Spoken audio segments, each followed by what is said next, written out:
Salut les top mondeurs. Alors déjà je tenais à m'excuser de ne pas avoir mis la vidéo dimanche. En fait c'est pas que j'ai eu un problème, c'est juste que vendredi et samedi c'était Halloween ici à Tokyo et c'était la fête, donc je me suis laissé aller, ça m'a fait du bien. Je me suis bourré la gueule, je vais pas vous mentir, c'est pour ça que j'ai pas mis la vidéo et que je m'en excuse. Aujourd'hui dossier spécial clash dans le rap français avec mon top 5 des plus gros clashs de l'histoire du rap français.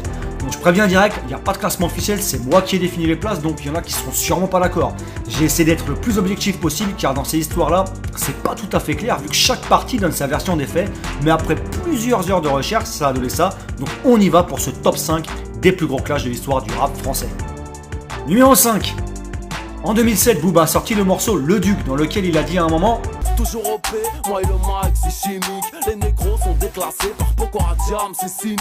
La honte, négro, tu te rends compte, négro. Et Cynic n'a pas aimé et lui a répondu avec le titre L'homme à abattre, aussi appelé Carton Jaune. Alors comme ça, tu veux me clash avec ton débardeur. T'as remplacé Ali pour faire un groupe avec Tony Parker. Et comme vous vous en doutez, vu qu'apparemment ils aiment bien le ping-pong dans le rap game, Booba a répondu à son tour avec le morceau Carton Rose. J'ai l'intention de te saigner, mais c'est plus sur ton visage que dans la piste tu t'es baigné. Et il expliquait qu'à l'origine le Duc n'était pas un clash, mais qu'il n'avait pas aimé que Cynic réponde à ça avec un morceau complet sur lui.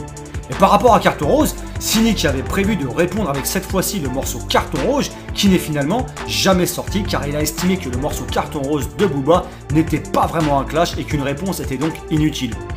Et alors comment ça s'est fini? Eh bah Skyrock, dans une de ses émissions, a organisé un petit match dans lequel les auditeurs devaient voter pour l'un ou pour l'autre, et ça a donné un match nul.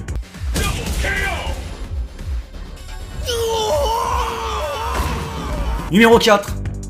Bustaflex contre Expression Directe et Rof. Là par contre les plus jeunes n'ont sûrement jamais entendu parler de ce clash car il date de 96. Donc à l'époque le rappeur Bustaflex, qui était très connu pour ses impros, a été invité à Radio Nova 101.5 FM dans l'émission de Cut Killer, le Cut Killer Show, pour un long freestyle avec sa clique. Et ouais, à l'époque Skyrock ne passait pas de rap. Et dans ce fameux freestyle, Busta va lancer une phrase.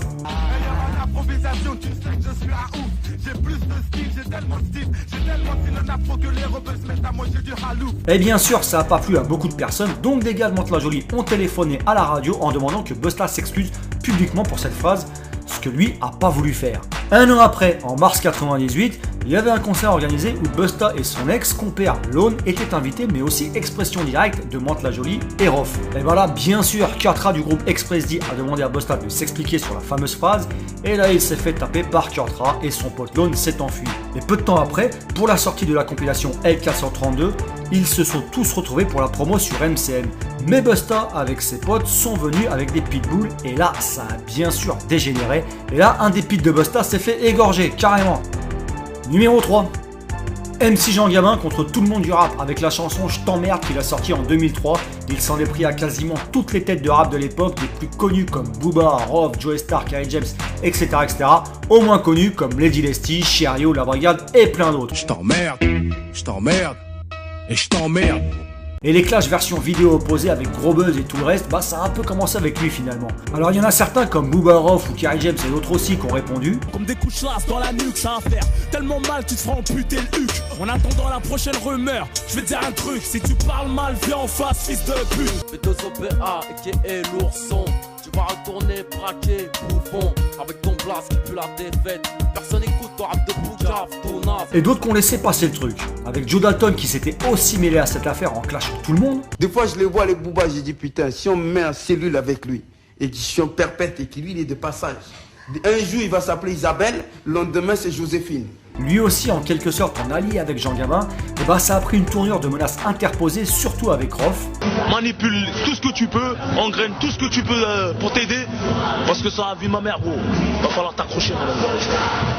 On verra bien de toute façon, pareil c'est petit Qui à l'époque était encore officiellement de la mafia Quinfri. Jusqu'au jour où bam, arrivait à ce qui devait arriver, 5 ans plus tard en juillet 2007, vers Porte de Vincennes, une grosse bagarre a éclaté entre lui, Kerry James et Rof, qui étaient eux accompagnés de 3 personnes, qui ne se sont pas mêlés à cette bagarre malgré ce qui est écrit un peu partout. Par la suite, il y a eu des vidéos d'explication des deux clans et l'histoire s'est endormie avec le temps.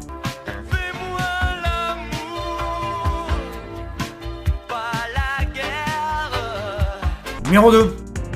Bon on revient encore avec lui, mais c'est vrai qu'il est un peu au centre de tous les clashs du rap français, donc Booba, avec cette fois-ci La Fouine. Et là ça a commencé en 2012 quand La Fouine a voulu se mêler au clash de Rof contre Booba avec le morceau Panam Boss où il dit à un moment donné: j'entends ce clash sur toi, partout sur les ondes, mais comme un appel à la mosquée, tu peux pas répondre. En référence à un des clashs Wesh Zoulet du rappeur Rof. Wesh, Zoulet, wesh, Zoulet, wesh, Zoulet, wesh, Zoulet.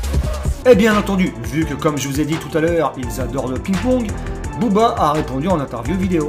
Je l'ai croisé et je lui ai dit en face, et il faisait moins la maline que dans son clip, je te le dis. Et La Fouine a fait de même le mois d'après. Il a baissé sa vitre, il m'a dit wesh Robeux. C'est moi qui lui ai dit, viens on sort dehors. Et c'est alors qu'en 2013, Booba a sorti le morceau AC Milan, clashant aussi La Fouine. Oh non, La Fouine n'as-tu pas honte, agression sexuelle sur enfant. Ce dernier qui a répondu dans le morceau Autopsie 5, consacré entièrement à Booba. À part B2O, j'ai violé personne. Et la grosse dédicace à John Rachid qui nous a pondu un petit remake des Feux de l'amour, un bijou, je vous laisse découvrir. Dans le dernier épisode des Feux du Clash, Rof Abod, directeur de la Foulek Corp, s'en est pris à Booba Newman et son empire Talak Record, avec, je cite, Tchiké nique ta mère, Tchiké inceste. Quelques semaines plus tard, La Fouine, PDG de Banlieue Sale Musique, rentre à son tour dans la partie. Et là, un mois après environ, Booba annonce le morceau TNT, mais La Fouine le double en sortant un morceau du même titre. T'as perdu tes yeux coups, on s'est vu en bas du grand. C'est quoi une star qui s'enfuit, une étoile filante? Et 2 heures après, Booba sortait le sien. Tu sors d'un concours Skyrock, toi je te le rappelais. Tu t'appelles La Fouine, normal que tu veuilles manger à tous les râteliers. Et là, carrément, ça prend des allures de guerre ou de faux buzz, on saura jamais. Mais le 4 février, La Fouine se fait tirer dessus en rentrant de boîte. Et en mars 2013, les deux rappeurs se sont croisés en bas de leur immeuble à Miami et se sont finalement tapés.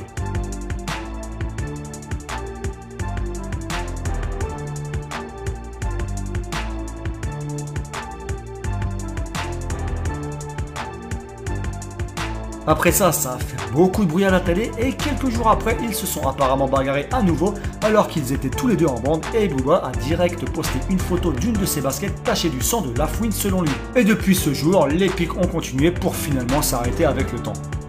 Numéro 1. Le plus grand clash, disons surtout le plus long clash de l'histoire du rap français avec cette fois les deux grandes stars du milieu, Booba et Rof. Ce clash qui a fait et continue à faire beaucoup parler a commencé il y a plus de 12 ans, en 2003, quand ils ont posé ensemble avec Rimka du 113 aussi, dans un morceau qui s'appelle C'est nous la rue. Cette histoire, j'ai de la main gauche, j'ai de l'eau, ouais gros, c'est cru pour les braves réglos. En direct du 92, 94, cousin. Donc là, tout allait bien dans le meilleur des mondes, le grand amour, etc., etc. Mais il y a eu un désaccord entre les deux labels et ça a jeté un froid direct entre deux. Et pendant 10 ans, ça s'est lancé des pics dans les deux camps sans citer le nom. Jusqu'à ce qu'en 2012, 10 ans après, Rof se lâche en direct sur Skyrock pour la première fois en citant le nom de Booba. Moi je suis pas l'autre Zoulette de Booba, moi je vais pas faire des chansons sur toi, moi je t'ai dit je suis pas une racaille. Booba n'a pas traîné et a sorti direct le morceau Wesh Moret que lui ne considère pas comme un clash. Tu prends tes clics, tu niques ta mère, tu fermes ta gueule, tu dis de la merde. Et c'est là que Rof reprend le même instru en faisant le remake Wesh Zoulette. J'ai appris ton son, je l'ai customisé. Puisque tout tes fesses, qui n'est pas tenté de te sodomiser. Dans tout ce rap game, seul Ellie doit sentir visé. Ensuite, les deux gars se sont clashés ouvertement par réseaux sociaux et vidéos. Un ancien boxeur a même proposé d'organiser un combat entre les deux, mais Rof a refusé via son Facebook. Et en avril 2014, la violence a pris un nouveau stade avec le tabassage d'un jeune vendeur de 19 ans de la boutique Uncut, la marque de vêtements de Booba, par Rof et des mecs de son équipe. Il a été incarcéré pendant un mois avant que Samuel Eto'o, Samuel Eto'o le footballeur, ait apparemment payé sa caution. Et depuis, le clash n'est pas fini car les deux se lancent des pics assez souvent. Voilà, c'est fini pour ce top clash. Alors si tu veux pas que je te clash à mon tour, mon gros, tu vas vite t'abonner à ma chaîne et la partager sur Facebook et Twitter. Sinon, je te jure, je vais te faire un clash de la mort. Non, en tout cas, j'espère que la vidéo vous a plu. Alors à bientôt pour le prochain top.